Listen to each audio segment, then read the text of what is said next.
Assalamualaikum warahmatullahi wabarakatuh. Innal hamdalillah nahmaduhu wa nasta'inuhu wa nastaghfiruh wa na'udzu billahi min shururi anfusina wa min sayyiati a'malina. Man yahdihillahu fala mudilla lahu wa man yudlil fala hadiya lahu.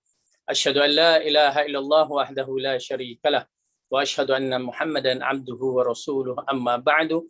Fa inna khairal kalami kalamullah wa khairal huda huda Muhammadin sallallahu alaihi wasallam. Syarrul umuri muhdatsatuha wa kullu muhdatsatin bid'ah wa kullu bid'atin dhalalah wa kullu dhalalatin finnar.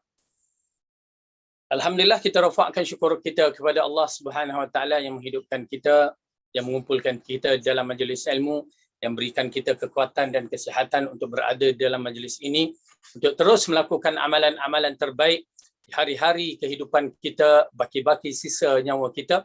Kita mengharapkan dengan adanya majlis yang begini Allah berikan kita ilmu yang bermanfaat. Seterusnya Allah terima amalan ikhlas kita ini dan memberatkan timbangan kita di akhirat kelak di mizani hasanah, dan akhirnya Allah memasukkan kita ke dalam syurga bersama para nabiyyin, siddiqin, wasyuhada'i wassalihin. Amin ya rabbal alamin. Oleh kerana itu rangsangan menuntut ilmu perlu diteruskan. Bahawa di antara amalan-amalan yang mudah, ya, setengah ulama mengatakan selepas amalan fardu, ya, selepas amalan fardu yang terbaik adalah menuntut ilmu untuk mendapatkan ganjaran yang besar. Kenapa? Ilmu itu membezakan antara hak dengan batil.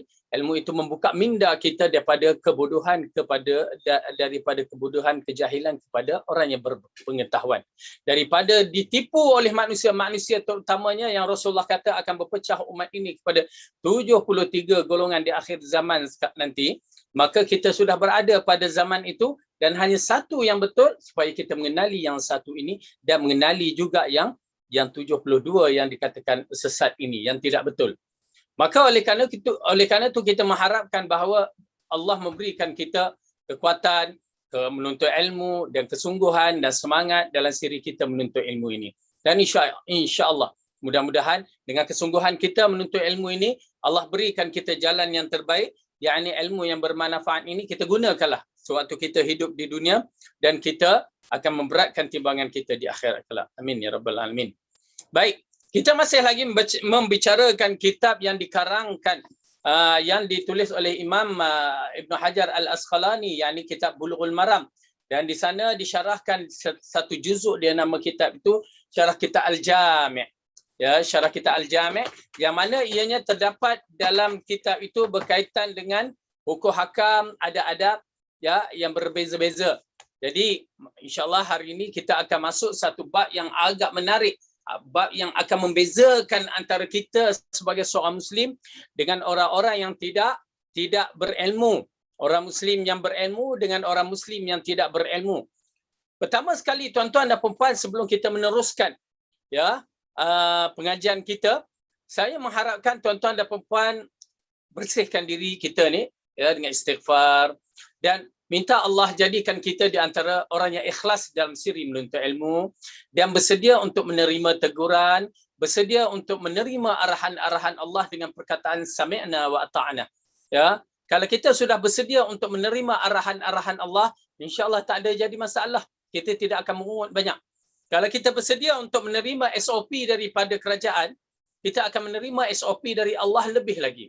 Kalau kita tahu bahawa SOP itu adalah tujuan untuk menyelamatkan kita di dunia, SOP yang kerajaan adakan ini untuk menyelamatkan kita dari gejala COVID-19, ya, coronavirus, maka SOP di sisi Allah sana adalah untuk kebaikan kita di dunia dan juga kebaikan kita di akhirat. Ingat tu kaedah yang Allah bagi, bila dia bagi itu adalah untuk kebaikan di dunia dan kebaikan di akhirat. Jangan kita fikir kebaikan akhirat semata-mata. Tak, di dunia ini sudah mempunyai kebaikan. Lepas tu di akhirat lagi menambahkan kemenangan. Bagi mereka yang bersedia untuk menerima perkataan qaul sami'na wa ata'na, alhamdulillah. Bersyukur Allah bukakan hati. Dan begitu juga bagi kita yang belum lagi memahami, tak apa. Tetapi apa yang saya nak bagi tahukan bahawa kita berbicara agama ini, kita berbicara dengan maksudnya berbicara hak Allah. Jadi kita cuba berhati-hati supaya tidak ditambahkan, dikurangkan. Dan kita mesti mengikut panduan yang diajarkan oleh Rasulullah SAW kerana dia utusan dari langit. Dia utusan dari Allah yang mana ianya menyuruh hanya kebaikan saja. Ingat, bila Rasulullah mengarahkan, dia tidak ada benda yang terbaik melainkan arahan daripada Rasul. Itu perlu ada dalam benak hati kita. Iman kita mesti ada. Setiap arahan Rasulullah ada baik. Hikmah nombor 2. Iman dahulu. Lepas tu barulah hikmah nak datang ke tak datang, bagi saya tak menjadi masalah. Tetapi iman kita kepada apa yang Allah dan Rasul arahkan itu perlu ada. Tanpa merasakan perasaan, alamak, kenapalah begitu, kenapalah begini. Wa ma kana lil mu'minin wala mu'minatin idza qadallahu wa rasuluhu amran ay yakuna lahumul khiyarah. Tidak seharusnya sebagai seorang lelaki mukmin dan perempuan mukminah, bila Allah dan Rasul menetapkan sesuatu, maka dia ada pilihan pula. Ada pula, alamak, kenapa tak? Kita bukan begitu. Kita adalah ummah yang as-sam'u wa ta'ah, sami'na wa ata'na. Tidak ada pilihan bagi kami, melainkan letakkan iman dalam diri kita, ketenangan akan datang. Sakinah akan turun. Okay? Jadi oleh kerana itu, usul dalam menuntut ilmu juga ini ialah selain daripada perkara-perkara yang telah diterangkan, maka berkaitan dengan kalam Allah, kalam Rasul, al-iman. Beriman dahulu. Ya, supaya jiwa kita menangkis hawa nafsu yang cuba membisik sewaktu kita berada dalam siri menuntut ilmu ataupun sebagai seorang penuntut ilmu yang masih merasakan ragu-ragu tentang apa yang arahan Allah dan Rasul. Kita takkan ragu bila sampai masa kita nanti. Bila masanya, bila alam nazak, kita takkan ragu apa yang Allah Rasul katakan. Tapi waktu ni kita sihat, keraguan tu kadang datang dibisiki oleh syaitan. Bila kita dah nak mati nanti, syaitan dah lari dah, waktu itu datanglah keyakinan kita mutlak. Tapi waktu itu dah tak guna.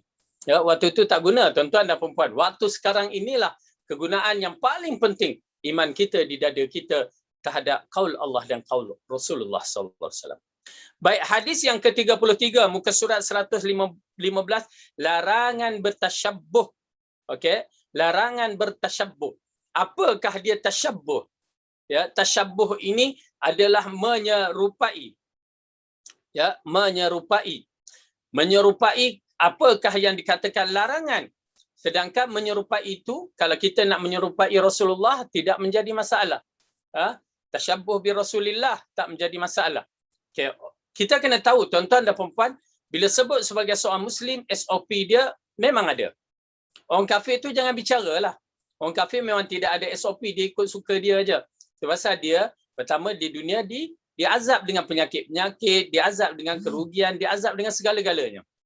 Mungkin dia tidak diazab tetapi dinantikan Allah tangguhkan azab dia di akhirat kelak. Ya, seperti mana Allah ingatkan dalam Al-Quran. Jangan kamu menyangkakan bahawa orang-orang yang tidak beriman itu Allah memberi kenikmatan, bahkan ianya ditangguhkan di akhirat kelak lagi tu. Macam Fir'aun. Kita menyaksikan hari kematian dia pun dah menerima azab yang dahsyat. Tak logik dari sudut akal seorang lelaki seperti Fir'aun itu yang berada di singgah sana boleh tenggelam dalam lautan. Ya, tapi itulah hakikatnya. Berapa ramai dalam sejarah kehidupan kita orang-orang kaya dan orang yang sombong ini dihancurkan oleh Allah. Namruz dihancurkan oleh Allah. Fir'aun dihancurkan oleh Allah. Qarun dihancurkan oleh Allah. Semua mereka itu dihancurkan dengan kehebatan dan kegagahan. Dan kita, siapalah kita? Ya, siapalah kita yang dikelilingi oleh penyakit-penyakit ni? Ya, terutamanya dalam kehidupan kita ini, wallahu alam, minta lindung kepada Allah. COVID-19 merupakan penyakit yang baru yang datang kepada kita, yang mana kita yang paling penting berhati-hati je lah. Okay? Jadi SOP yang Allah tetapkan itu adalah untuk menyelamatkan kita dari kehidupan di dunia. Kemudian kehidupan akhirat sudah tentu kita akan mendapat ganjaran pahala yang besar, syurga Firdaus yang dijanjikan. Karena as-sam'u, ikut ketaatan kita kepada Allah dan Rasul, mengikut arahan hadis nanti dan Al-Quran nanti. Okey, pertama larangan bertasyabbuh. Apakah maksud tasyabbuh? Menyerupai. Ya, tasyabbuh dalam bab ini maksudnya ialah menyerupai dengan sesuatu. Tasyabbuh ini ada kategori-kategorinya. Dan tasyabbuh dengan orang mukmin, tasyabbuh dengan Rasulullah, tasyabbuh dengan orang-orang yang beriman tidak menjadi masalah. Ya, dengan syarat orang itu adalah orang mukmin dan beriman seperti mana mereka yang beriman 3 kurun yang terbaik. Itu usul bagi kita. Tuan-tuan dan puan-puan, pegang usul ini. Bila kita bicarakan kembali kepada Al-Quran dan As-Sunnah, itu dah satu perkara yang amat penting. Dah mesti ada sebagai seorang yang berpegang ahli sunnah wal jamaah, mesti ada tu. Berpegang pada Al-Quran dan As-Sunnah, kemudian penafsiran dia mesti ditafsirkan mengikut 3 generasi yang terbaik. Okay? Jangan pisahkan. Pegang kepada Al-Quran dan As-Sunnah mengikut penafsiran 3 generasi yang terbaik. Siapa dia? Sahabat, tabi'in dan tabi'at tabi'in.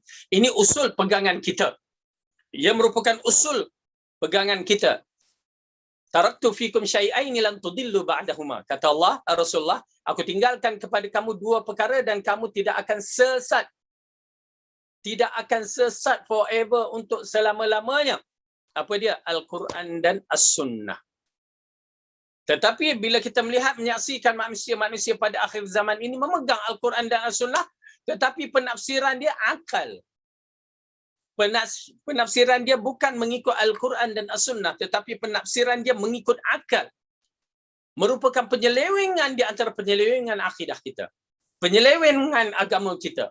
Bila seorang itu mengikut akal, maka dia akan menyelewengkan setiap penafsiran Al-Quran, setiap penafsiran hadis. Hadis walaupun dia ambil hadis sahih, kalau dia mentafsirkan ikut akal, habis, batal penafsiran itu. Ingat tuan-tuan dan puan-puan, sukar sedikit. Kerana kita bukan ahli ilmu. Kita bukan ahli ilmu untuk menelitikan bahawa hadis sahih ke hadis dhaif ke. Lepas tu kita tidak ada berkemampuan untuk menguasai bahasa Arab, untuk memahami penafsiran-penafsiran oleh ulama-ulama salaf. Maka di situ kita akan terjebak. Oleh itu tuan-tuan dan puan-puan, iltizam dengan jemaah sunnah. Iltizam dengan kelas sunnah. Kelas-kelas seperti Yayasan Ta'lim ada, Baitus Salam ada, ya, Baitus Sunnah ada. Semua kelas-kelas yang mana akademi sunnah. Semua itu adalah kelas-kelas sunnah yang perlu kita jaga, duduk bersama-sama supaya penafsiran kita tidak lari. Berhati-hati. Kerana fitnah akhir zaman bukan fitnah seperti orang yang terdahulu. Fitnah akhir zaman ini bercelaru kita.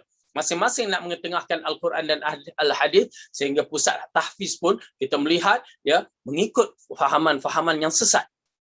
Kita tengok golongan-golongan tu pun mengikut golongan agama yang mengikut fahaman yang sesat.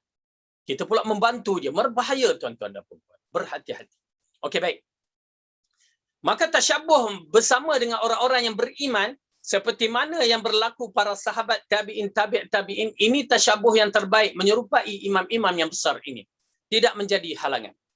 Namun kita meletakkan bahawa tasyabuh mestilah mengikut panduan Al-Quran dan As-Sunnah yang ditafsirkan oleh 3 generasi yang terbaik, sehingga akhir zaman penafsiran itu mengikut rentak-rentak itu tidak menjadi masalah. Tetapi yang menjadi masalahnya ialah tasyabuh dengan perkara-perkara yang tidak ada dalam agama kita ataupun diada-adakan dalam agama kita. Itu yang menjadi isu, yang menjadi masalah yang besar. Okey, kita tengok ya. Di dalam hadis yang pertama diketengahkan, hadis yang ke-33 diriwayatkan oleh Ibnu Umar radhiyallahu anhuma, dia berkata Rasulullah sallallahu alaihi wasallam bersabda, "Man tashabbaha biqaumin fahuwa minhum." Barang siapa yang menyerupai suatu kaum maka dia termasuk dalam golongan itu. Ya, hadis ini kalau ikutkan hasan. Namun ada perbahasannya ala kulli hal, ya. Man tashabbaha biqaumin fahuwa minhum. Barang siapa yang menyerupai sesuatu kaum maka dia termasuk golongan itu. Kalau kita menyerupai Dajjal, maka kita akan mengikut perangai Dajjal. Kalau kita menyerupai Fir'aun, maka kita termasuk dalam golongan Fir'aun. Oleh kerana itu tashabbuh biqaumin ini amat penting. Dia termasuk dalam usul agama kita, walaupun tak masuk dalam rukun iman, walaupun tak masuk dalam rukun Islam, tetapi dia termasuk dalam usul agama yang perlu kita jaga. Ingat ya, usul agama, pendirian beragama kita mesti ada kaedah-kaedah ini. Oleh kerana itu apabila kita menyaksikan bagaimana para sahabat yang kadang-kadang tersilap melakukan perkara, maka Rasulullah tegur. Kerana apa? Kerana tidak mahu menyerupakan mereka-mereka dengan kaum-kaum yang tertentu. Tuan-tuan dan puan-puan, tashabbuh biqaumin menunjukkan isyarat kita menyukai mereka. Kalau kita tak suka seorang tu, kita tak akan mengikut cara mereka. Betul? Kalau kita cinta kepada seorang tu, alah ingat tak setengah orang tu zaman remaja dia, zaman waktu bercinta, ya, yang perempuan pakai merah, yang lelaki pun pakai merah. perempuan pakai begini, lelaki pakai begini, perempuan pun nak ikut pakai begini. Ya, lelaki pergi main bola, perempuan pun nak ikut juga main bola. Okey, jadi itu penyerupaan yang dikatakan dia suka nak menyukai sama-sama. Kalau orang dah benci tu jangan nak pakai baju. Nak pakai baju sama, nak tengok pun tak nak. Ya, dia tengok kasut orang yang dia tak suka kat rumah, Allah menyampahnya aku, tak nak masuk. Ya, disebabkan dia tidak suka kepada golongan satu perkara itu. Maka di sini amat penting. Ia merupakan satu perkara yang disebutkan dalam Al-Quran ataupun dalam usul agama kita, wala wal bara. Al-wala, kesetiaan kita kepada orang-orang yang beriman kepada arahan Allah dan Rasul. Al-bara, penentangan kita kepada mereka yang menentang agama kita, menentang keimanan kita dan menentang Allah dan Rasul. Simple. Kerana apa? Sifat wala dan bara ini adalah dituntut dalam agama untuk mengukuhkan iman kita, untuk kita berdiri seperti mana pasak tiang yang kuat ataupun seperti sebuah bukit yang tidak akan digoncangkan. Tuan-tuan dan perempuan, kalau nak merasakan kemanisan iman, tanamlah wala wal bara dalam diri kita. Saya ulangkan, wala kesetiaan kita kepada Allah dan Rasul. Apa-apa juga arahan Allah dan Rasul, as-sam'u wa ta'ah pada diri kita. Dan barak bencian kita kepada orang yang membenci Allah dan Rasul, orang yang tidak mahu mengikut agama, orang yang tidak mahu mengikut perjalanan sunnah. Tapi kaedah tu ada sifat-sifat dia, ya. Tuan-tuan dan perempuan, wala wal bara ini memerlukan susunan yang teliti supaya tidak kita menjadi seperti khawarij ataupun tidak kita tergopoh-gapah, ya, untuk menghukumkan seorang lalu kita menentang mereka cara yang tak berapa nak sihat. Kena belajar apa-apa. Ya, kenapa kita berada di zaman ini? Zaman kiri kanan kita wala wal bara, wala wal bara yang mesti ada pada iman kita. Kalau tidak, kita akan teruji dan kita akan termasuk dalam golongan-golongan yang berbahaya. Baik. Di antara ayat yang dikaitkan dalam wala wal bara ini disebutkan di dalam surah Al-Mujadilah. Okey, tuan-tuan dan puan-puan, cuba buka Al-Quran juzuk yang ke-28. Juzuk 28 surah Al-Mujadilah. Tengah kata Al-Mujadalah. Ya. Terlihat pada ayat yang terakhir muka surat 545, juzuk 28 surah ke-59, ayat 22, ayat yang terakhir. Ayat ini amat penting kerana apa? Bila turun kepada para sahabat, ya, mereka macam berapi semangatnya. Mereka tidak hirau dah kamu adik ke abang ke apa ke mak ke apa semua, terutamanya di waktu perang, ya, hanya Allah dan Rasul lebih tinggi dari segala-galanya.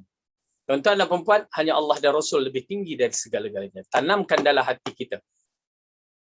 Agama kita nombor satu. Biarlah dunia apakah, hatta diri kita pun kita tak kisah. Janji agama itu nombor satu ataupun Allah dan Rasul itu nombor satu. Kita akan pertahankan. Itu wala, kesetiaan kita kepada Allah dan Rasul.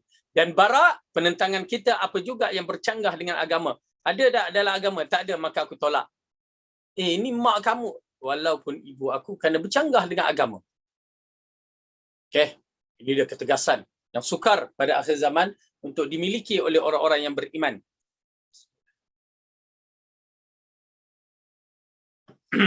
Baik. Ayat yang ke-22. Dah buka dah? Surah Al-Mujadilah, surah yang ke-28, juzuk ke-28, ayat yang ke-22. A'udzu billahi minasyaitonir rajim. لا تجد قوما يؤمنون بالله واليوم الآخر يوادون من حاد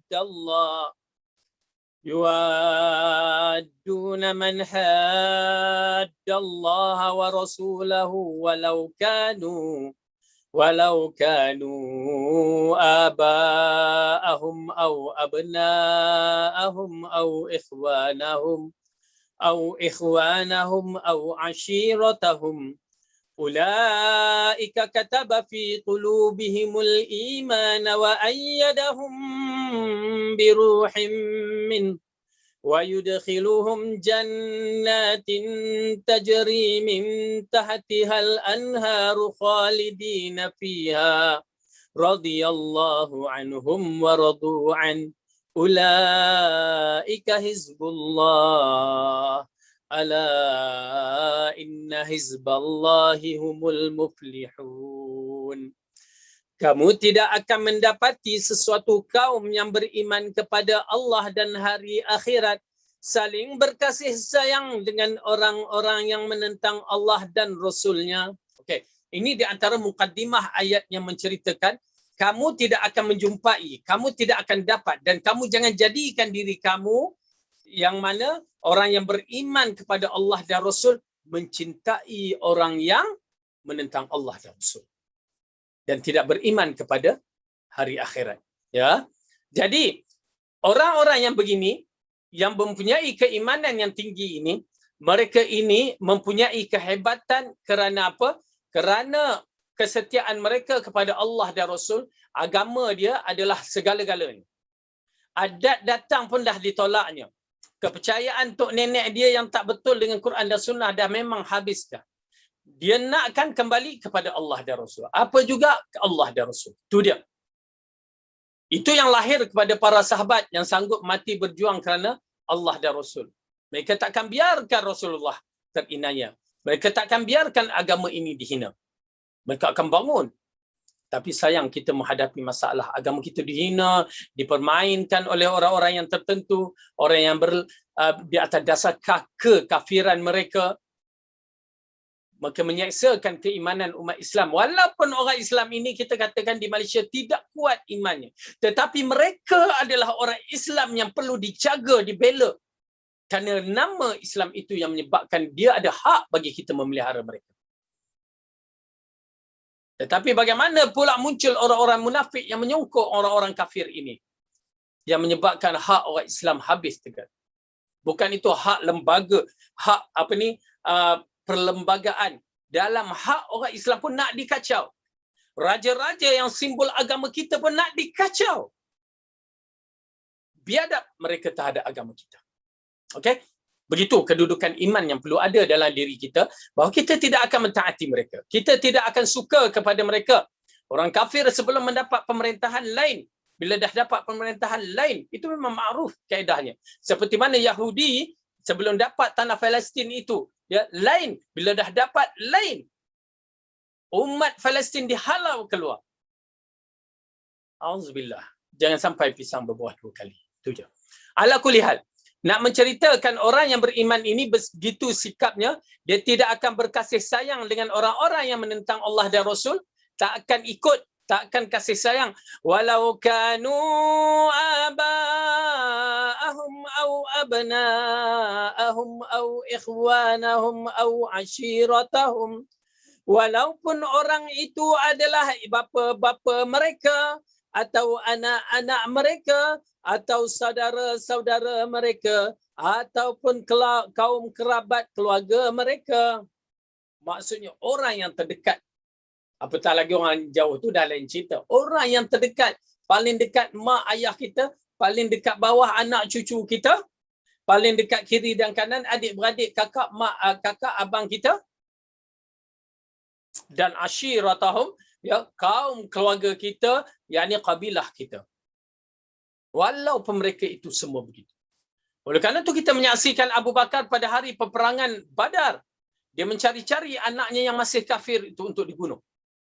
Untuk takarrub kepada Allah. Kenapa mereka degil? Kerana waktu itu sudah dikategorikan berperang. Dah mereka istiharkan perang terhadap orang Islam. Mus'ab Ibn Umair mencari abangnya. Dan kita tahu Abu Ubaidah Ibn Jarrah mencari ayahnya.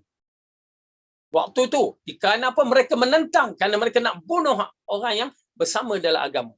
Tetapi ingat tuan-tuan dan puan-puan, kita bukan berada di zaman itu, di suasana yang begitu, maka kita ada adab-adab dia. Jangan pergi perang mak ayah kita, perang adik-beradik. Itu salah.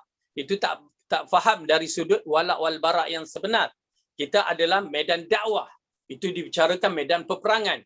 Medan dakwah kena ada adab dan akhlak dia.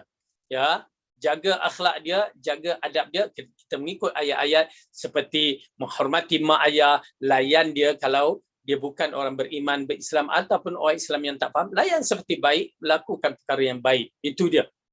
Ya. Bila dia suruh buat kemungkaran, di situ kita akan menentang dengan cara yang beradab juga. Ya, bukan menentang paling peringan mangkuk, kuyuk, belanga, tak. Cara beradab, pendirian kita yang diambil kira, ketegasan kita. In jahadaka an tusyrika billah. Ya, jika dia memaksa kamu melakukan syirik, dia memaksa kita melakukan khurafat, bid'ah, apa semua, kita ada pendiriannya. Ya, kita ada pendirian kita tolak dengan cara yang baik, beradab dan berakhlak.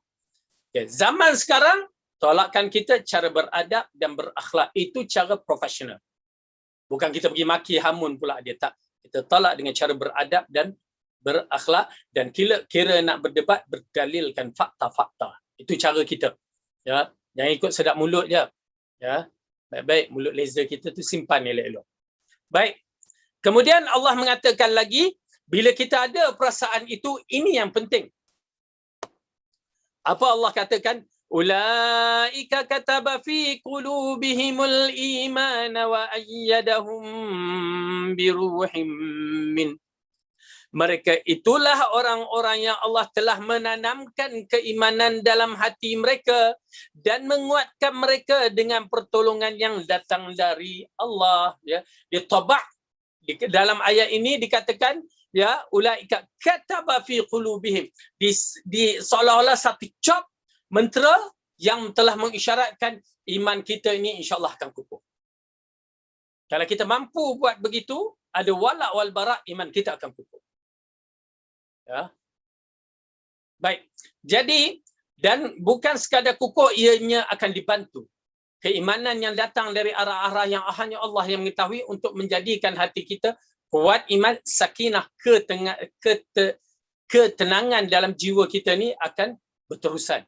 Lalu Allah mengatakan, kalau adalah perkara itu, apa dia sifat mereka ini? Wa yudkhiluhum jannatin tajri min tahtihal anharu khalidina fiha. Dan mereka akan dimasukkan ke dalam syurga yang mana di dalamnya mengalir air, di bawahnya sungai-sungai. Mereka kekal di dalamnya dan Allah redha kepadanya dan mereka redha kepada Allah radhiyallahu anhum wa radu'an.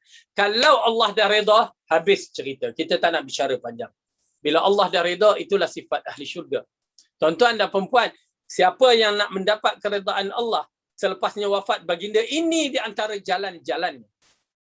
Ini antara jalan-jalannya menanamkan iman yang kuat, wala wal bara di dalam hati kita, dan insya-Allah kita walaupun di dunia kita tak tahu kita ni masuk kategori itu, tetapi di akhirat kita mengharapkan kerana ini adalah sifat radhiyallahu, Allah redha kepada mereka. Kalau kita tak pernah ada sifat yang begini, wala wal bara, bagaimana kita nak mendapat redha Allah? Wala wal bara pun kita tak tahu. Ya, okey, jadi kita kena tahu.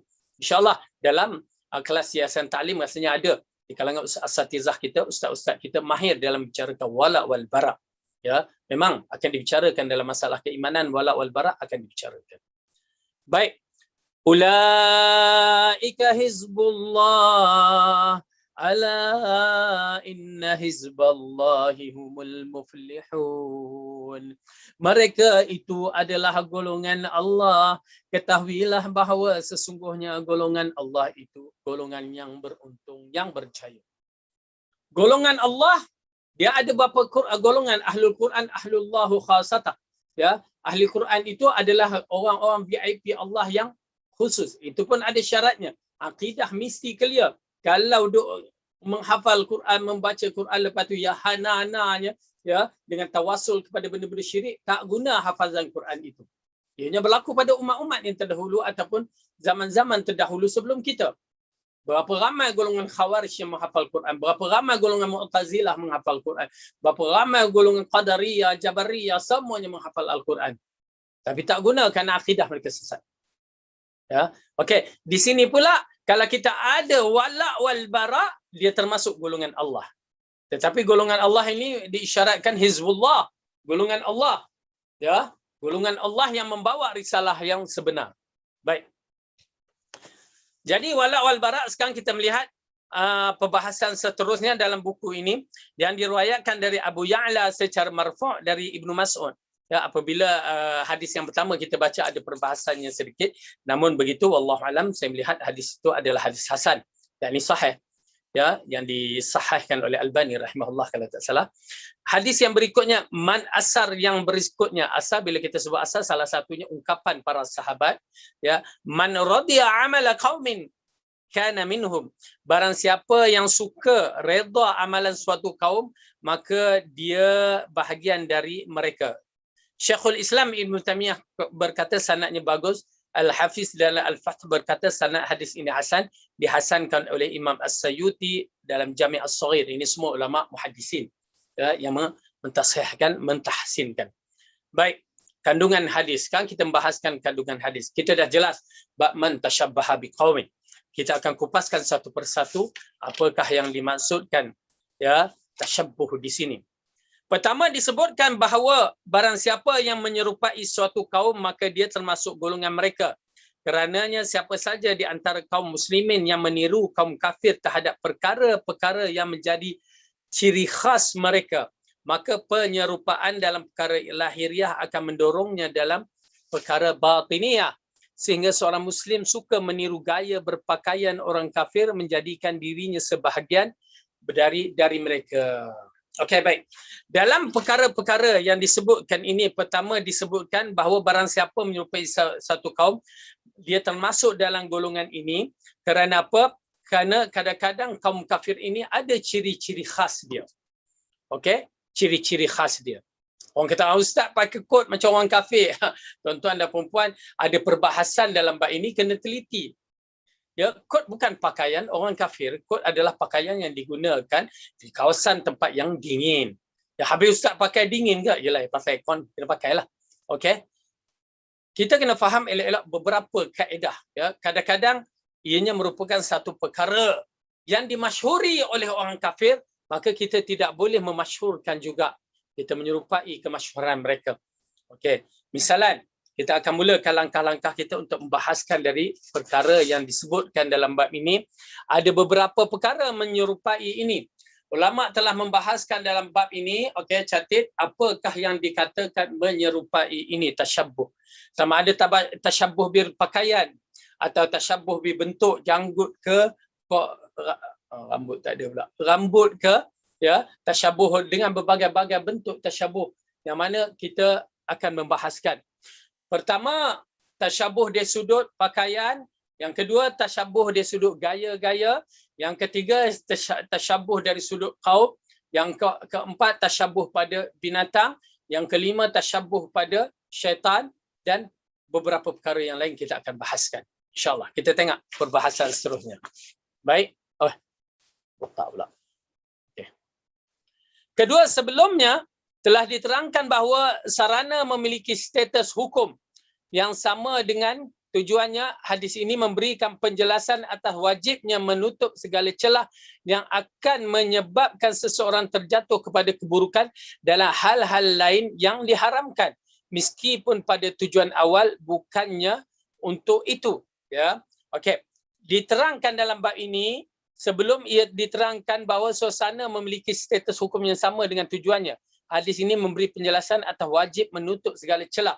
Ya, maksudnya hadis ini melarang kita, bab kata dalam pelajaran yang dulu, ya, khutuwatus syaitan, macam mana syaitan nak meletakkan kita kepada satu perkara yang haram dalam bab syubhah, maka begitu juga dalam bab tasyabbuh ini, menyerupai ini, dia tidak akan terus kepada syubhah tasyabbuh ini.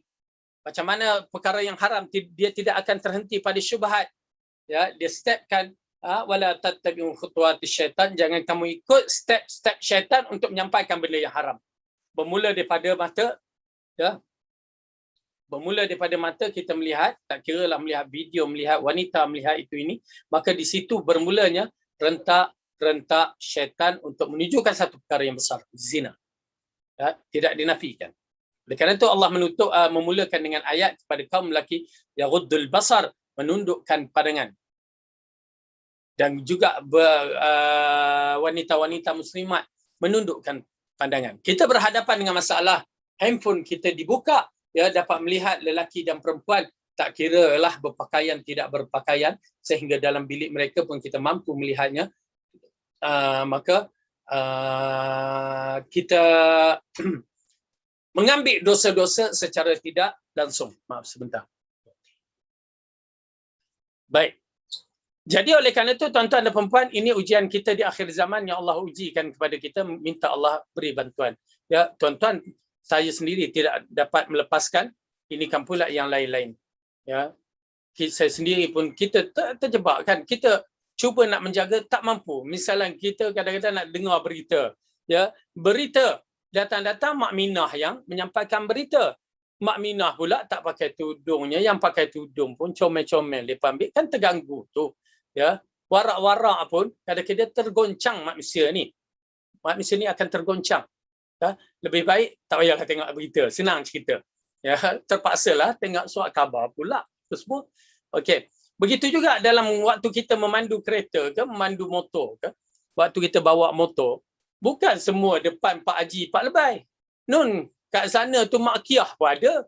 Ya, tengah bawa motor tu dia, Mak Kiah pula jenis Mak Kiah ramping. Pakai baju macam kerengga, ramping. Dah terganggu pandangan kita. Dia duduk depan kita. Takkanlah nak tunduk bawa kereta. Sudahnya Mak Kiah habis, semua habis. Oleh kerana itu, fitnah ujian berlaku pada zaman sekarang. Baik, dalam bab ini syaitan dia juga menjadikan step-step dia itu, ya, sedikit demi sedikit untuk menyampaikan pada perkara yang tasyabbuh ini, menyerupai. Dia tak katakan okey buat terus, tak, tetapi dia datangkan semenjak ya, saya menyaksikan waktu pengalaman saya di Pakistan bermula pada tahun 89 saya berada di Pakistan. Ya, peringkat pertama sampai tahun 96. Ya, 89 sampai 96 saya berada di Pakistan. Ya, waktu itu rakyat Pakistan masih lagi dengan adat-adat yang syar'i yang dikatakan. Wanita-wanitanya pakai kurta, lelaki pun pakai kurta. Ya. Wanita tu walaupun dia pakai dupata tu, tudung dia ala kat dada dia tu kan. Ya, tak pakai tudung, ada yang pakai tudung lah apa semua. Ya, sebahagiannya. Okey. Tapi masih lagi dengan adat-adatnya yang kita katakan yang menjaga agama mereka. Itu antara 89 dengan sampai 96. Tetapi mula dimasukkan macam parabola pada ketika itu, dimudahkan masuk, dibenarkan. Ya. Bila dibenarkan parabola, dia datangkan media-media asing yang mana idea-idea golongan-golongan kafir ni pun masuk. Saya menangis tuan-tuan dan puan-puan bila menyaksikan perubahan wanita-wanita. Kemudian tak apa, habis belajar peringkat awal, saya pergi lagi peringkat yang kedua tahun 2000 sampai 2005. Di situ perubahan totally mendadak. Waktu yang pertama tu lelaki dah mula terikut-ikut dengan fashion pakaian seluar jeansnya dengan apa-apa. Kali ini telah berubah begitu teruk sekali tahun 2000 sampai 2005. Wanita-wanita zoom bertukar. Ya. Bertukar 100% daripada pakai kurta, pakai dupata, dia bertukar kepada pakaian jeans dan saya menangis. Ya, saya menangis kerana perubahan begitu drastik sekali. Sebabnya parabola. Tuan-tuan dan perempuan, alhamdulillah kita ni yalah memang dah teruk dengan internet apa semua, tapi kita masih tak ada parabola lagi. Ya. Internet pun dah teruk dah. Ya, pada tangan-tangan anak-anak kita tu. Yang tak selamat, saya katakan memang tak selamat. Bila orang mengkritik, saya tak bagi telefon kepada anak-anak saya. Saya kata ini untuk kebaikan keluarga saya. You all punya hal. Saya punya hal. Kerana ini adalah satu masalah sosial yang tinggi pada masyarakat kita. Yang mana kita kena berhati-hati. Oleh kerana itu tuan-tuan dan perempuan, ya, datangnya parabola mengubahkan mendadak penduduk Pakistan kepada arah yang begitu. Ya, yang lelaki pakai kurta pun dah bertukar kepada fashion. Di mana yang perempuan lagi lah teruk bertukar dengan fashion. Jadi oleh kerana itu kita kita meletakkan perkara ini sebagai tashabbuh bi kuffar, tashabbuh kepada golongan ini berbahaya. Baik. Itu belum lagi di Saudi. Saya duduk di Saudi selama 2 tahun, ya, berada di Madinah. Di situ saya kenal siapa, Dr. Fadhal memang bersama saya dari Pakistan dahulu. Dr. Abdul Basit kenal di Madinah. Ya, bapa Dr. siapa nama, Najib bin Abdullah Qari itu pun di Madinah. Jadi waktu selama 2 tahun di Madinah tu, tahun 98-99 saya berada di Madinah. Mana-mana jemaah haji saya yang pertama tu, masya-Allah, ya, sampai sekarang ada yang masih lagi bersama saya. Perubahan yang mendadak, tak tahulah waktu tu dah mendadak dah. Saya berada di Madinah tu, apa yang berlaku, parabola. Parabola, tuan-tuan dan puan-puan, rosak penduduk Saudi disebabkan parabola. Ilallah mushtaka. Hanya Allah yang Maha mengetahui. Kita mengadu pada Allah, mudah-mudahan Allah bagi petunjuk, islahkan kepada pemimpin-pemimpin dunia Islam ini dan islahkan rakyatnya sekali. Parabola ini tidak ada kebaikan langsung. Bahkan sehingga apa yang dibuat orang-orang tua mereka boleh tahu ditunjukkan dalam parabola. Auzubillah. Saya tak nak cerita panjang bab Saudi, mudah-mudahan Allah bagi petunjuk je. Tapi nak menceritakan begitulah keadaan. Sehingga kan kita berada di Masjidil Haram, Masjidil Nabawi, hanya dalam itu je yang dikategorikan selamat keimanan kita. Luar tu belum tentu. Ya, tuan-tuan dan puan-puan, fitnah, hujan. Itu dia, syaitan datang dalam bentuk step-step. Walaupun di Saudi internet memang tak boleh, buka tak boleh. Tapi hitam parabola tu yang jadi pengkhianat dia. Ya, dengan cerita-cerita yang tidak bagus. Oleh kerana itu, iman akan dibicara pada kita. Allah akan tanya kepada kita, apa yang kamu lihat? Pasal pada kiri kanan kita gadget-gadget yang mampu kita lakukan baik ataupun tidak. Kitalah yang akan bertanggungjawab kepada Allah. Dan dalam bab ini, dan kita menyaksikan bila datang media-media asing ke dalam sebuah negara, dia mengubahkan pemikiran-pemikiran kaum dalam negara itu. Oleh kerana itu berlaku desakan kepada kerajaan Saudi pada ketika itu. Wanita-wanita tak nak berhijab, wanita-wanita nak bawa kereta, ya, yang mendatangkan fitnah yang besar. Mereka lakukan disebabkan kemunculan benda-benda yang begini. Khutuwat syaitan. Syaitan buat dengan khutuwat, dengan step-step dia. Na'udzubillah. Okey, baik. Jadi Rasulullah SAW dalam hadis itu mengisyaratkan supaya semua perkara-perkara ini terhenti, ya, terhenti dengan mukaddimah hadis man tashabbaha. Siapa yang menyerupai kaum, maksudnya dia nak menyerupai kaum, maka di stopkan. Kalau dia menyerupai kaum neraka, berarti dia bersama mereka di dalam neraka. Itu yang dimaksud. Okey, tak apa, kita tengok terus. Yang ketiga, diterangkan bahawa siapa yang menyerupai orang kafir ataupun orang fasik atau para pelaku bid'ah dalam semua perkara yang menjadikan kekhususan mereka, baik dalam busana, pakaian ataupun tingkah laku, maka orang itu pada hakikatnya berada di atas jalan mereka. Orang yang menyerupai kaum dari sudut segala pakaian misalnya. Ya, kita tahu pada satu ketika dahulu beberapa pakaian menjadi kegemaran masyarakat. Ya, masyarakat barat diikuti oleh orang-orang Islam. Maka dia menyerupai kaum tersebut. Disebutkan sini dalam bab ini bausana, busana ataupun perilaku, pakaian ataupun gaya. Ya, berapa ramai anak-anak muda pada tahun 80-an mengikut gaya-gaya Michael Jackson, gaya-gaya break dance, gaya-gaya berbagai gaya-gaya. Tahun 70-an, duran-duran, apa lagi, Scorpion lagi, apa lagi, itu 80-an Scorpion. Ya. Kumpulan Alley Cat, Black Dog Bone, amboi, hafal ustaz. Golongan-golongan yang merupakan sehingga yalah, saya sendiri pun zaman dulu pun terikut juga. Dengan Alley Cat-nya, dengan David Aramugamnya, dengan nyanyi lagu Ku Nantimu di Pintu Syurga. Kalau ikut zaman sekarang, ya, termasuk nasyid lah tu. Ya, kena disebut syurga. Kita terikut dengan gaya-gaya yang mana ianya merupakan perbuatan orang-orang yang bukan Islam. Alley cat mana ada orang Islam dalam tu? Ya. Kita terikut Michael Jackson. Saya teringat geng-geng sekolah dulu buat gaya Michael Jackson berjalan. Ya. Di antaranya masyhur pada ketika itu Lady Diana dengan cara rambut dia. Ya. Kita pun terikut. Berapa ramai yang jadi Lady Diana. Ya. Jadi Lady Diana tapi tak adalah kahwin dengan prince raja. Tasyabuh bi kufar, mengikut golongan-golongan yang begini. Ya, tuan-tuan dan puan-puan. Dan zaman sekarang kita tengok macam mana anak-anak muda terikut dengan pakaian dah habis dah. Secara langsapnya habis dah mereka. Terikut cara pakaian, rambut dia. Saya gaya saya sendiri pasal botak ya. Tapi dengan gayanya botak sini, muncul sini dan berbagai-bagai. Sehingga sunnah Nabi janggut pun menjadi gaya mereka. Tasyabuh bi kaum.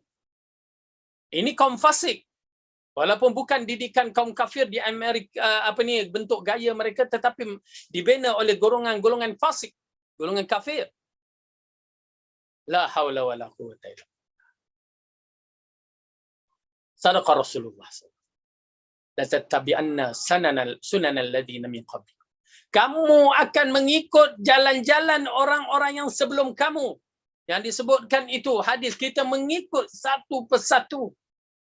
Tengok segala-galanya. Subjek pelajaran kita ikut cara beragama kita ikut cara berpakaian, kita ikut adat orang lain, kita ikut apa lagi yang tinggal pada kita. Cara makan, cara pegang cawan, cara segala-galanya. Sedangkan laqad kana lakum fi Rasulillahi uswatun hasanah. Sesungguhnya pada Rasulullah contoh yang terbaik kita tinggalkan. La haula wala quwwata illa billah. Baik, tak bagi kita teruskan lagi.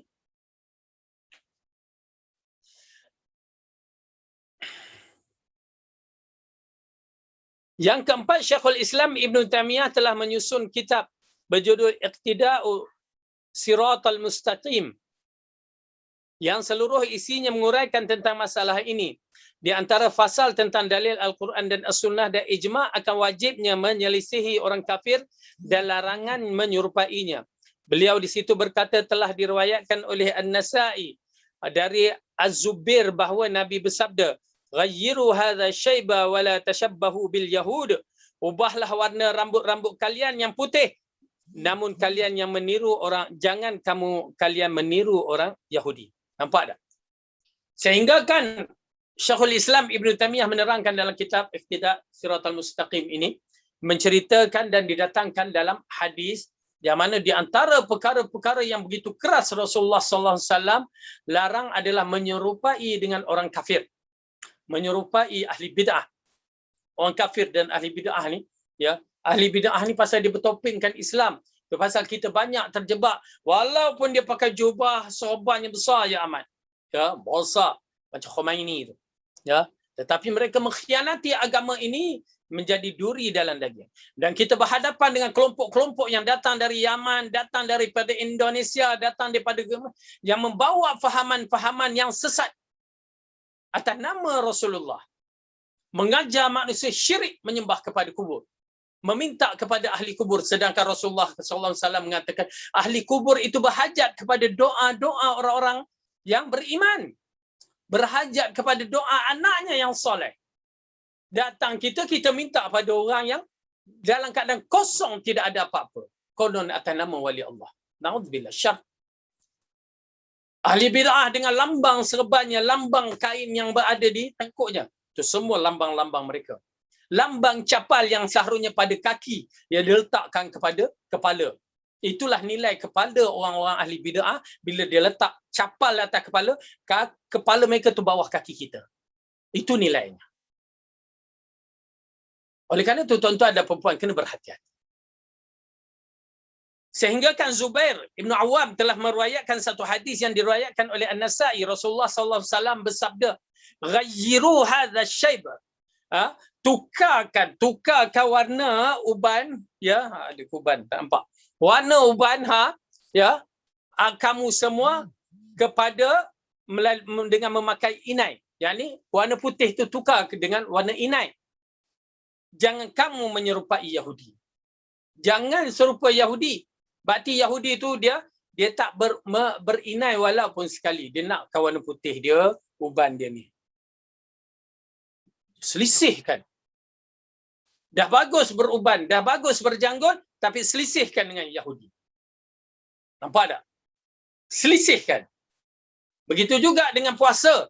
Kita tahu kisah 10 Muharram. Apabila Rasulullah sampai di Mekah dan dia melihat Madinah, dia melihat orang-orang Yahudi berpuasa pada 10 Muharram. Lalu ditanya, kenapa kau orang berpuasa? Dia kata, mereka mengatakan, ini adalah hari di mana Musa telah diselamatkan. Maka kami gembira lalu kami berpuasa. Lalu Rasulullah mengatakan apa? Nahnu ahaqqu bi Musa. Kami lebih berhak untuk Musa daripada mereka. Lalu Rasulullah mengatakan, jika aku hidup, aku akan puasa 9 dan 10. Kenapa 9 tu? Kerana nak menyingkir perbuatan Yahudi yang hanya berpuasa pada 10. Tak nak menyerupai Yahudi. Pada Rasulullah Sayyidul Anbiya. Laqad kana lakum fi Rasulillah uswatun hasanah. Sungguhnya pada Rasulullah adalah contoh yang terbaik. Ketua para nabi, ketua manusia yang seharusnya kita menjadi contoh. Jangan tasyabbuh bil kufar. Baik. Oleh kerana itu Rasulullah dalam bab ini dia telah membukakan jangan menyerupai dengan orang kafir. Maka kita lihat seterusnya apa yang dibahaskan. Perbahasan membezakan kita dengan orang kafir. Tak kira orang kafir itu ahli kitab Yahudi dan Nasrani ataupun ahli Awsan, penyembah berhala Cina, Buddha dan Hindu, ya, ataupun apa-apa juga penyembahan berhala, maka kita kena bezakan. 100% kena bezakan. Ini dimaksudkan perbezaan tidak tasyabbuh menyerupai orang kafir. Baik, kita teruskan. Teks hadis ini sangat jelas menunjukkan kepada perintah Nabi agar menyelisihkan orang kafir dan larangan menyerupai mereka. Jika kaum muslimin dilarang menyerupai orang Yahudi dengan membiarkan rambut putih padahal tumbuhnya uban itu di luar kehendak mereka, tentu kaum muslimin lebih dilarang untuk dengan sengaja melakukan penyerupaan terhadap orang kafir. Karena itulah mereka mengada-ngadakan suatu perkara menyerupai orang kafir diharamkan, sedangkan derajat keharaman berbeza-beza dengan yang pertama. Okey. Dalam hadis ini mengisyaratkan kepada kita dilarang menyerupai dengan orang kafir, orang Yahudi. Yang menarik sekali ulasan ini dia terangkan, janggut yang putih itu bukan kehendak kita. Allah jadikan bila masuk usia 40, perkara-perkara seperti uban rambut-rambut kita ini akan mengeluarkan warna putih. Dulu mula perang, lepas tu dah mula jadi putih. Dia mengeluarkan warna-warna putih ini bukan kehendak. Itu ditetapkan oleh Allah. Tetapi dalam masa yang sama, Rasulullah mengarahkan, bezakan dengan orang Yahudi. Satu benda yang kita tak nak, maksudnya kita bukan urusan kita, tetapi menyerupai, menyamai orang Yahudi. Maka kita bezakan. Tukarkan warna putih kepada warna hina.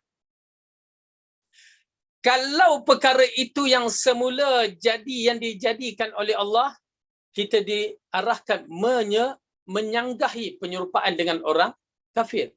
Ini kan pula saja-saja benda yang tak ada kena mengena dengan Allah punya ciptaan yang begitu, yang pada tubuh badan kita, lalu kita ukirkan kehendak kita mengikut cara orang kafir. Tak kira pakaian ke, tak kira apa makeup ke, tak kiralah apa juga suara ke, maka kita telah menyerupai mereka. Kalau kita menyerupai atas kejahilan, pergi belajar, mudah-mudahan Allah bagi petunjuk. Kalau kita menyerupai atas kita tahu benda tu tak boleh tapi kita buat, kabair, dosa besar. Tetapi kalau kita menyerupai, kita tahu tapi aku nak juga serupa. Disebabkan apa? Dia pemain bola yang hebat, Messi, ataupun dia Ronaldo, ya, makalah Panadol cepat. Kenapa? Kamu berhadapan dengan satu perkara yang besar. Kamu suka kepada orang yang bukan di kalangan orang Islam dan kamu menyediakan tempat kamu di tempat yang na'udzubillah. Baik. Okey. Jadi saya rasakan penerangan dalam menerang berkaitan dengan pengharaman mengikut orang kafir ini sama juga semua pengharaman tasyabuh dengan perkara-perkara yang akan kita terangkan. Kita teruskan. Diriwayat oleh Muslim hadis Abu Hurairah radhiyallahu anhu bahwasanya Nabi bersabda, "Juzus syawarib wa arkhu liha khaliful majus." Ya. Rapikanlah kumis-kumis dan biarkanlah janggut, selisihkanlah orang Majusi. Okay? Ini hadis yang sahih yang diriwayatkan oleh Muslim. Dalam riwayat yang lain mengatakan ikhfu lihya, iqta' syawari. Ya. Belalah janggut dan potonglah misai. Jangan menyerupakan orang Majusi. Kenapa? Sifat ada misai tak ada janggut adalah sifat orang Majusi. Ya, kalau kita tengok cerita-cerita orang-orang zaman dahulu, tak ke orang yang jenis misai termelenting. Bila dia dia tarik ini. Kan? Apabila datang wakil Majusi, Parsi kepada Rasulullah sallallahu alaihi wasallam, 2 orang kalau tak salah. Dia datang dalam bentuk yang begitu, mereka membela misai tanpa membela janggut. Lalu Rasulullah mengatakan, jumpa tu Rasulullah katakan, "Kenapa kamu bela misai tanpa bela janggut?" Lalu mereka mengatakan, "Tuan kami mengarahkan kami membela misai dan memotong janggut." Lalu Rasulullah mengatakan, "Tuhanku mengarahkan aku memotong misai dan membela janggut." Kan? Mengisyaratkan mukaddimah tu dah menunjukkan betapa penting untuk menidak samakan dengan orang-orang kafir. Oleh kerana itu tuan-tuan dan puan-puan, maaf bagi kaum lelaki kena faham elok-elok, bagi mereka yang tidak berjanggut, berjanggutlah demi ittiba' Rasul, mengikut Rasulullah. Kalau mereka yang tidak berjanggut itu ada misai tak berjanggut yang disebutkan seperti Majusi, penyembah api, maka kita bezakanlah. Tak apa nak misai melentik sampai ke mata pun tak menjadi masalah. Janji ada janggut. Kerana Saidina Umar dikatakan dalam asar terkenal, dia mempunyai misai yang panjang. Ya, tapi janggut dia pun masya-Allah. Kerana misai yang panjang ni nampak gerun sikit. Tapi janganlah misai Hitler.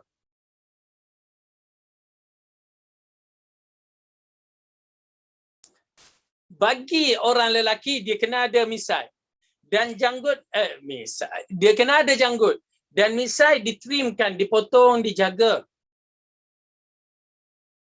Ada perbahasan sedikit dicukur. Ya. Kerana ada yang menyetujui, ada yang benarkan, tapi ada yang tidak membenarkan. Yang dimaksudkan dalam hadis misai itu dijaga, ditrim ataupun kalau cukur sebagai menjaga supaya tidak melampaui batas. Dan ada pun yang hanya membela misai tanpa membela janggut, maka itu meniru Majusi. Ada membela janggut tanpa membela misai, itu ada perbahasannya. Kalau Imam Malik dia marah. Dan ada yang tidak membela janggut, tidak membela misai, nak cakap berat. Tapi kita terpaksa bercakap. Ianya bercakap. Dan seorang lelaki, bahkan ianya menyerupai perempuan. Ulama mengatakan orang lelaki yang tidak ada janggut dan tidak ada misai, maka ia tasyabbuh bin nisa, perempuan. Maaf, kita terpaksa cakapkan benda-benda ini. Kerana itu cubalah, belalah sikit, walaupun sikit. Ya, walaupun sikit. Baik, sekarang perbahasan menyerupai orang kafir, kita dah jelas beberapa perkara. Dan menyerupai pakaian mereka yang masyhur, menunjukkan pakaian itu dimasyhurkan oleh orang kafir. Ya, berbagai-bagai bentuk. Kalau pakaian ala Fir'aun punya zaman ada, ala-ala golongan-golongan kafir ni ada, maka kita elakkan daripada penyerupaannya. Begitu juga penyerupaan yang kedua, golongan ahli bid'ah. Orang kafir, lepas tu ahli bid'ah. Kerana ahli bid'ah ini kategori sebahagian mereka adalah munafik. Seperti Syiah. Mereka itu ahli bid'ah. Dan setengah ulama memfatwakan imam-imam yang besar yang telah mengenali Allah dan Rasul, mereka itu kafir. Orang awamnya dikatakan fasik. Kenapa? Tidak mahu menuntut ilmu dan mencari kebenaran. Kerana menyebabkan mereka mengkafirkan para sahabat yang besar. Oleh kerana itu menyerupai ahli bid'ah dari sudut pakaian adalah tidak dibenarkan. Seperti sekarang dimasyhurkan dengan pakai selempang atas ni. Ya, serban tu adalah adat kebiasaan pada orang dahulu pun kita tidak kategorikan ahli bid'ah. Cuma kadang-kadang serban ahli bid'ah ada cara serban dia, maka jangan diserupai. Jubah mereka ada jubah-jubah tertentu, misalnya mereka promote jubah tertentu, jangan diserupai. Kalau ustaz tu ahli bid'ah yang membicarakan bab-bab ni, cara pakaian dia, jangan kita serupai. Kalau ustaz tu jenis bid'ah moden dikatakan pun, jangan kita menyerupai. Orang-orang yang setengah tu, orang-orang yang berfahaman, yang bukan daripada fahaman sunnah, tapi dia pakai cara moden dia, apa semua, pakai perbahasan tu, pun kita tidak boleh mengikuti. Jangan menyerupai ahli bid'ah di kalangan wanita-wanitanya juga. Kita kenal satu golongan namanya golongan Buhara yang berada di India dan Pakistan. Mereka ada, kalau kopiah mereka tu, ya, kopiah mereka warna ada kekuningan kat situ. Ada kuning. Dia macam warna emas. Dan wanitanya memakai tudung tu ala macam budak-budak punya style. Dia tudung tu dia tudung labuh tapi cara macam tu. Tidak boleh mengikuti. Kerana mereka menyembah. Bukan menyembah Allah secara total. Mereka ada Tuhan-Tuhan mereka yang lain. Memuja tok guru mereka. Dengan begitu besar keagungan dan syirik kufur. Okey, kalau kita pakai songkok ini, bagaimana? Tasyabuh bi kaum ke Ustaz? Kita kaum kita orang Melayu kita, kebiasaan kita memakai ini, maka tak menjadi masalah. Kalaulah misalnya, kalau kita nak pakai yang macam ni pun, tak menjadi masalah. Ini lagi budaya kita. Budaya Melayu kita. Ya, maka boleh dibenarkan.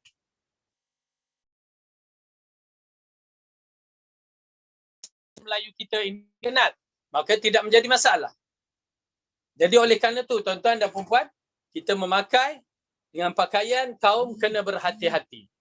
Supaya kita tidak terjebak dalam perkara yang diharamkan. Baik. Kemudian tasyabuh yang dilarang. Dah kita katakan tasyabuh bi kufar, satu, tasyabuh bi ahli bid'ah. Yang kedua, pasal dia sujud, dia segala bentuk sujud ke pergerakan mereka kita tidak akan ikut. Ya. Ahli bid'ah, ahli khurafat ini. Okay. Tasyabuh bi ahli hawa, golongan-golongan hawa nafsu pun dilarang. Golongan-golongan hawa nafsu mengikut agama mereka, mengikut akal. Golongan liberal, golongan plural, pluralisme, liberalisme, sosialisme, apa juga perkara-perkara yang mereka bawa dan cadangkan perlu ditolak. Kerana semuanya mengikut hawa nafsu. Demi kononnya di atas dasar membela manusia, penipuan telah berlaku. Hanya nama aja membela manusia, tapi sebenarnya untuk menghancurkan agama. Kemudian yang ketiga, keempat, larangan menyerupai lelaki menyerupai perempuan dan perempuan menyerupai lelaki. Sesungguhnya dalam hadis Rasulullah SAW telah mengatakan, dilaknati bagi lelaki yang tashabbuh bin nisa muhannas ataupun perempuan tashabbuh bir rijal. Allah melaknati lelaki yang menyerupai perempuan dan perempuan menyerupai lelaki. Bila kita membicarakan penyerupaan itu, sama ada dalam bentuk tubuh badan kita, sama ada bentuk pakaian, sama ada bentuk makanan, cara makan, ya, maka itu semua diharamkan sama sekali. Misalnya seorang lelaki, ya, dia lelaki, lalu dia buat pembedahan sampai keluar payudara dia, sampai dia buang anggota sulit dia, dan dijadikan dirinya sebagai perempuan misalnya. Lepas tu dia berbangga-bangga, keluar video, keluar TV. Dia termasuk dalam golongan yang dilarang oleh Rasulullah, dilaknati oleh Rasulullah. Apatah lagi dia membanggakan diri dia, oh aku ni lelaki tapi aku buat macam perempuan. Itu menjaharkan maksiat besar. Menyatakan maksiat besar. Berdosa besar sangat itu. Seharusnya kita menentang. Kalau dia jual produk, tak usah dia belikan produk dia. Kerana dia telah mengingkari Allah Subhanahu. Bahkan dia bermegah-megah, oh aku pergi haji, tak, aku pergi Mekah, tak ada pun Allah timpakan aku boleh masuk kawasan perempuan, tak ada pun Allah timpakan aku. Wallahi summa wallahi, kamu akan saksi. Mak dan ayah dia tahu bertanggungjawab. Orang kawan-kawan yang tahu pergi Mekah waktu itu bertanggungjawab jika dia masuk kawasan perempuan. Bertanggungjawab. Allah akan hukum mereka ini. Mereka dilaknati. Lepas tu gaya tasyabu cakap, le. Dengan rambut lah gini. Tuan-tuan dan perempuan, berapa laknat dia akan terkena. Laknat menyerupai perempuan. Laknat mengubahkan kejadian Allah. Apa kejadian Allah? Dah elok tak ada buah dada, dibuatnya buah dada. Dah elok Allah bagikan alat sulit, begitu ditukarkan. Kalau dia tukar. Ni tak kira sama ada siapa saja di muka bumi ini melakukan. Dilaknati kerana mengubah kejadian Allah, dan yang kedua menyerupai wanita. Na'udzubillah min zalik. Makan hormon banyak-banyak. Makan hormon. Dan lagi dilaknati, diharamkan kerana menonjolkan maksiat dia tanpa malu-malu, tanpa takut-takut. Zaman sekarang pula, Allah penting sangat make up macam makan minum. Nak juga beli daripada dia. Auzubillah. Tidak dibenarkan. Oleh kerana itu, bagi mereka yang mempunyai anak-anak kecil, jangan diajarkan bagi lelaki mendidikkan anak-anak lelaki itu memakai pakaian perempuan atau perbuatan perempuan. Bagi perempuan dilarangkan untuk memakaikan pakaian lelaki atau bergaul dengan lelaki berlebih-lebihan. Begitu. Dan bagi lelaki, perempuan yang menyerupai lelaki, mereka menyerupai dari sudut pakaian tu dah salah. Lepas tu dengan cara rambutnya pendek tu dah salah. Lepas tu dia buatkan tah badan dia keluar muscle, semua keluar bengkak-bengkak badan sampai six pack. Pun salah. Kemudian tu dia bawa motor mak badak. Ya, macam dia bawa orang lelaki bawa. Dia angkat, dia pacaknya sampai ke liang kubur. Jadi tasyabuh cara tu tidak boleh. Dengan gaya dia. Zaman sekarang ni kan, dengan gayanya, aduh, kita tengok anak-anak kita berbicara pun kita tengok dah lain. Dia keluar kalimah yang tak pernah kita dengar dulu. Ya. Apa lagi kalimah saya pun tak tahulah. Saya tahu berat. Ya, ibu-ibu, tuan-tuan dan perempuan memang berat keluarga kita. Ya, bagaimana tuan-tuan dan perempuan berat untuk menjaga, begitu juga saya jaga. Cuma Allah peliharalah.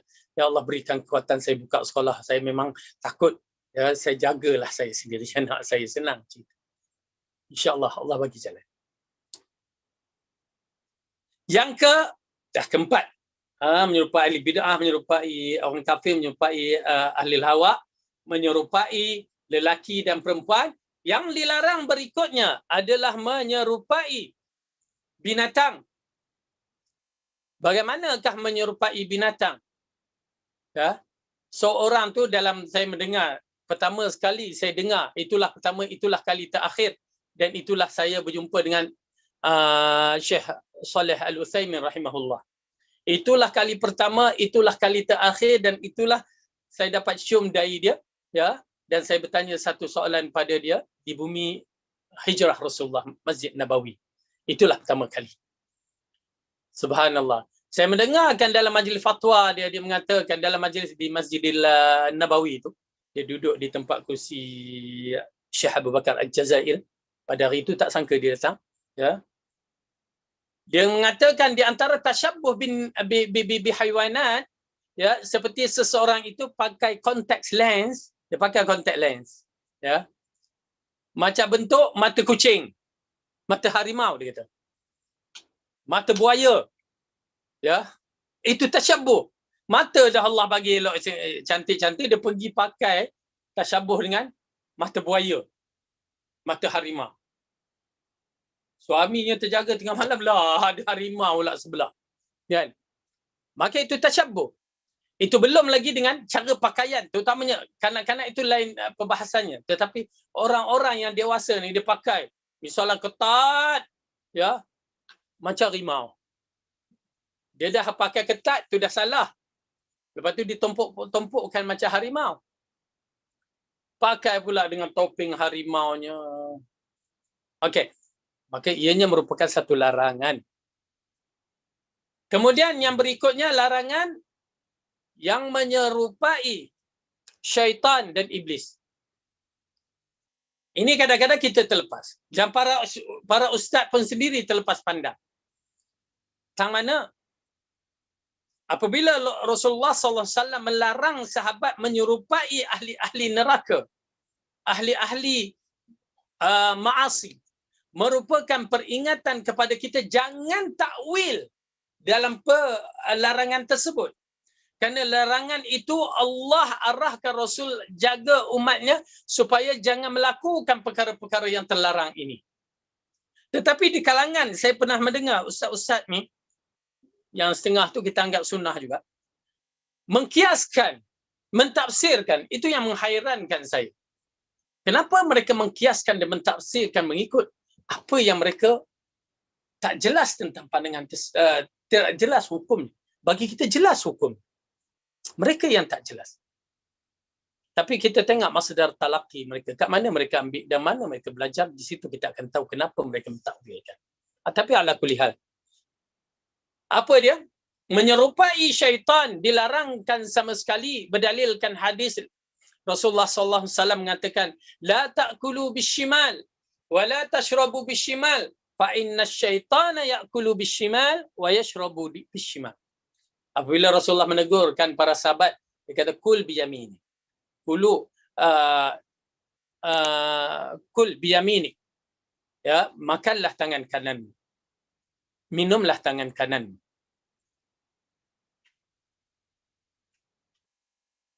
Makanlah tangan kananmu dan minumlah tangan kananmu.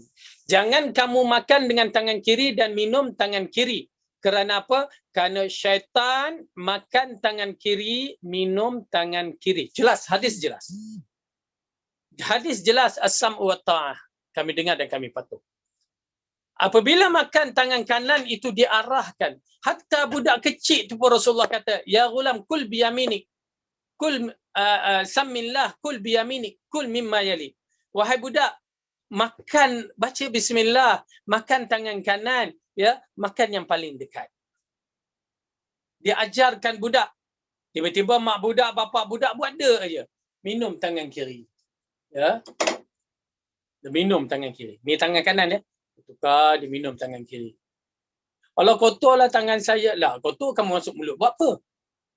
Ambil, apa masalah, pegang bawah ke? Bismillah. Ada gula.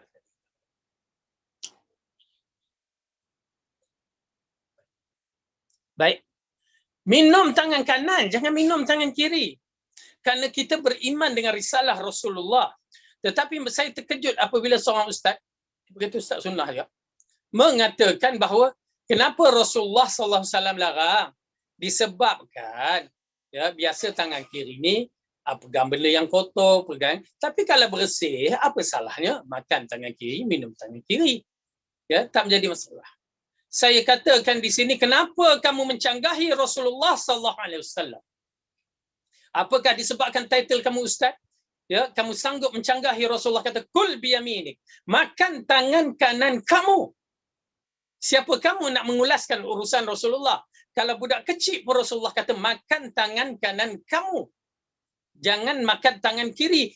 Makan tangan kiri, minum tangan kiri adalah perbuatan syaitan. Clear hadis. Kita tak apalah. Auzubillah, syar. Bagi saya syar dalam perbahasan yang begitu, kita mengatakan boleh minum tangan kiri, makan. Kecuali kalau terdesak sangat, tangan tu dah kena, tak boleh nak pegang, tangan dah dibungkus apa, itu lain cerita. Itu pun setengah orang nak dia tolak dengan dia. Alhamdulillah, itu tak apa. Tetapi kalau tangan tu masih sihat dan sihat, ya, masih lagi makan tangan kiri, minum tangan kiri, salah. Itu juga kalau majlis besar kan. Majlis orang besar, kita pisau tangan kanan, garpu tangan kiri, potong-potong, ngap, terus masuk. Apa salah letak garpu pisau tu dulu? Ambil, masuk mulut. Baik, tuan dan perempuan. Saya tak kisah. Alhamdulillah Allah bagi macam tu. Lantak majlis mana yang pernah kita duduk, ya. Kita duduk, kita makan tangan kanan. Walaupun potong, walaupun cucuk udang meloncat udang, cucuk meloncat kan. Kita tetap potong tangan kanan. Potong, makan tangan kanan. Dan di antara tasyabbuh bisyayatin, tasyabbuh menyerupai syaitan, ialah orang yang berjalan pakai satu kasut, tanggal satu kasut. Ya, dia tak ada pakai ini. Zaman-zaman dulu memang nampak buruk lah. Ya, tapi zaman sekarang ni mereka kadang-kadang mereka nak jadikan adat mereka. Tasyabbuh bisyaitan. Rasulullah menegur sahabat, jika pakailah jika rosak kasut kamu tanggal dua-dua ataupun pakai dua-dua. Itu je kaedah dia. Kenapa? Syaitan dia memakai kasut satu sebelah ada kasut, sebelah tak ada. Fashion dia. Ya, fashion dia. Macamlah kita, satu kasut tumit tinggi, satu tak ada kasut. Macam mana agak? Tetapi kalau ada dua-dua kasut berbeza, tak menjadi masalah. Ya, sebelah kasut tumit tinggi, sebelah slipper. Itu tak jadi masalah. Dia ada dua kasut. Tapi yang menjadi masalah satu kasut. Itu jadi masalah. Ini di antara perbuatan-perbuatan syaitan. Dan di antara perbuatan syaitan yang dilarang Rasulullah SAW apabila menyaksikan para sahabat yang duduk di bawah bayangan.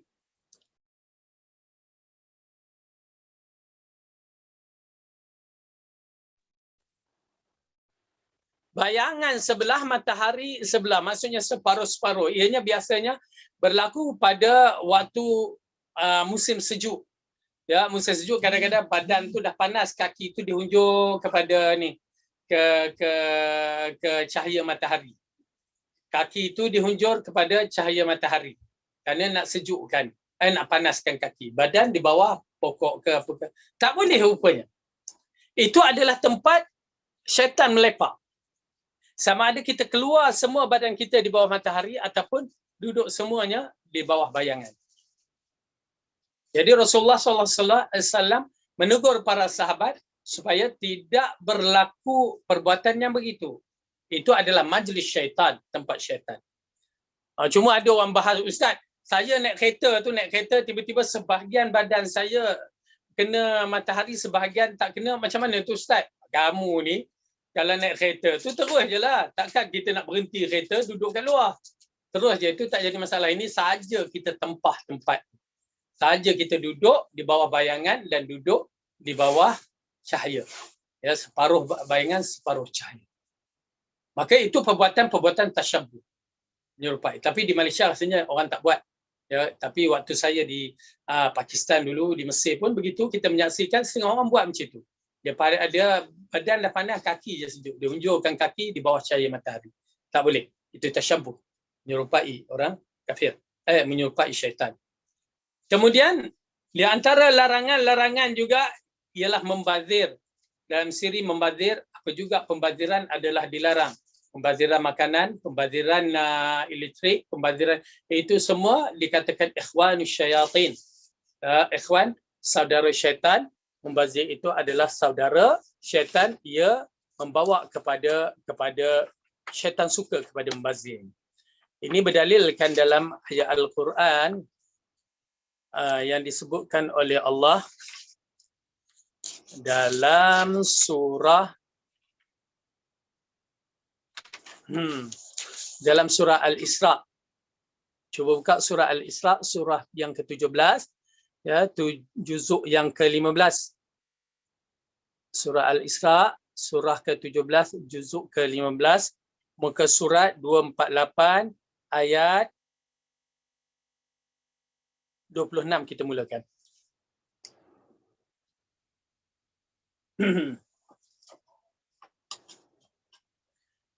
A'udzu billahi minasy syaithanir rajim. Jumpa ya. وآت ذا القربى حقه والمسكين وابن السبيل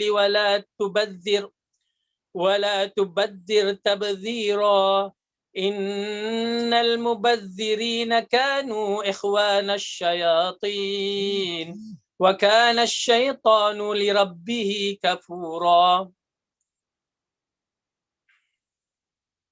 Dan berikanlah kepada keluarga-keluarga yang dekat akan haknya, kepada orang miskin dan orang yang di dalam perjalanan, janganlah kamu menghambur-hamburkan hartamu secara boros.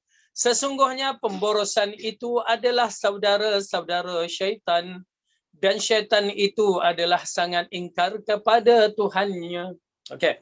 Baik, dalam ayat ini mengisyaratkan kepada kita diarahkan bersedekah tetapi tanpa membazirkan. Diarah kita bagi kepada orang-orang, terutamanya kaum kerabat kita yang dekat untuk membantu, terutamanya di kalangan orang miskin dan orang yang di dalam perjalanan. Kemudian dikatakan jangan kamu melampaui batas. Sesungguhnya innal mubadzirin, orang yang membazir itu, kanu adalah mereka ini kawanun ikhwanas syayatin. Kawan-kawan syaitan, saudara, bukan kawan ni, saudara-saudara syaitan. Allah lekatkan dengan kalimah ikhwan, saudara. Kalau kawan, sediqa, tak serapat dengan ikhwan. Berarti perbuatan kita tu perbuatan sebiji macam syaitan. Kalau orang kata kamu ni syaitan ke, tak boleh nak marah. Kenapa? Kerana kamu dah membazir. Lalu Allah kata jangan, ya, jangan membazir. Kenapa? Membazir itu adalah rapat dengan perbuatan saudara kamu syaitan. Saudara syaitan, sesungguhnya ini antara perkara yang kita kena faham bila dikhitabkan, dikaitkan ayat begitu, wa kana syaitan, sesungguhnya syaitan itu li rabbihi, pada Tuhannya, kafura, mengingkari, kuat ingkarnya, kuat penentangan dia ataupun ingkar dia kepada Tuhan. Jadi tuan-tuan dan puan-puan yang dirahmati oleh Allah Subhanahu Wa Taala, maka ayat ini mengisyaratkan kepada kita beberapa perkara, jangan menyerupai makhluk-makhluk ataupun perkara-perkara tersebut. Jadi pada ayat ini mengisyaratkan kita, pertama, kita jangan menyerupai, pada ayat dan hadis ini Allah mengisyaratkan kepada kita, pertama, jangan menyerupai orang kafir, sama ada ahli kitab ataupun ahli awsan, yang penyembah berhala. Kedua, jangan menyerupai ahli bid'ah yang bertopingkan Islam, sama ada dia bid'ah kecil ataupun bid'ah besar lagi lah. Yang ketiga, jangan menyerupai lelaki jangan menyerupai perempuan. Yang keempat, tidak dibenarkan menyerupai dengan ahli hawa. Yang kelima, jangan menyerupai siapa dia? Binatang. Dan yang keenam, jangan menyerupai syaitan. Okey. Jadi jelas kepada kita perkara-perkara tasyabbuh ini merupakan satu perkara yang besar yang mesti kita akur ke arahan Allah, dan ianya perlu kita pelajari supaya kita tidak menyerupai tasyabbuh dengan orang yang kafir. Ya, orang-orang yang dimurkai, dilaknati oleh Allah Subhanahu Wa Taala. Bahkan dalam bab menyerupai, seperti yang saya katakan, menyerupai seorang lelaki menyerupai perempuan itu pun, kalau dia di kalangan orang-orang yang dianggapkan sebagai orang yang besar pun, kita kena boikot dia. Tak boleh kita bersama dia. Kerana dia mendatangkan fitnah yang besar dalam bab ini. Mendatangkan fitnah, melanggar arahan Allah secara terang-terangan. Melanggar arahan Allah secara terang-terangan, bahkan bermegah-megah dengan apa yang dibuat. Nauzubillah min dzalik. Baik. Dengan sabda Nabi, kita tengok balik pada buku ini, muka surat 117. Dengan sabda Nabi, para ulama salaf memahami akan makruh menyerupai orang Majusi, baik untuk perkara ini maupun lainnya. Mereka bahkan sampai memakruhkan banyak perkara yang menjadi kebiasaan orang Majusi, meskipun secara tidak jelas disebutkan oleh dalil. Okey. Di sini perkataan makruh digunakan berkaitan ada beberapa perkara. Makruh ada yang dikatakan makruh tahrim, yang mana ulama mengharamkan. Ada makruh yang dibenci ataupun perbuatan dibenci tanpa sampai tahap tahrim, haram. Namun begitu, apa-apa juga yang Allah dan Rasul tidak suka, kita sambut perkataan, ya, kami menyambut suruhan Allah dan Rasul. Janganlah makruh-makruh, para sahabat tidak kenali. Ingat ya tuan-tuan dan puan-puan, para sahabat tidak pernah mengetahui tentang makruh ke sunat ke apa, tak. Mereka buat apa yang Rasulullah buat, mereka buat. Mereka di atas dasar prinsip as-sam' wa ta'ah, sami'na wa ata'na. Kerana ini adalah datang dari langit. Bukan datang daripada manusia biasa, tetapi datang dari langit yang mesti diakur, mesti diikuti. Jadi insya-Allah mudah-mudahan Allah memberikan kekuatan untuk kita mengikuti jalan yang telah Allah tetapkan, jalan yang telah Rasulullah tetapkan. Dan mudah-mudahan Allah masukkan dalam kita ini termasuk orang yang mendengar kebaikan dan mengikut apa yang telah Allah arahkan kepada kita, dan mudah-mudahan Allah tambahkan iman kita. Allah berikan kekuatan kepada kita untuk terus beriman dan beramal dengan risalah Allah sampai kita bertemu Allah di hari akhir nanti. Amin ya rabbal alamin. Baik, jadi bab ini telah pun kita selesai pada hari ini, bab larangan untuk menyerupai ya golongan-golongan yang tertentu. Apa dia? Ingat 6 golongan tersebut. Pertama, menyerupai orang kafir, ya ahli kitab dan juga majusi, ahli awsan. Yang kedua, larangan mengikut ahli bid'ah yang bertopengkan agama. Yang ketiga, larangan mengikut ahlul hawa, ya mengikutkan penafsiran akal semata-mata. Lepas tu yang keempat, mengikut lelaki mengikut perempuan, perempuan mengikut lelaki. Tasyabbuh bil rijal wa tashabbuh bin nisa. Dan kelima, mengikut binatang. Yang keenam, mengikut syaitan. Tasyabbuh, menyerupai syaitan. Okey, jadi 6 perkara ini merupakan usul agama yang perlu kita ikut apa yang Rasulullah SAW arahkan.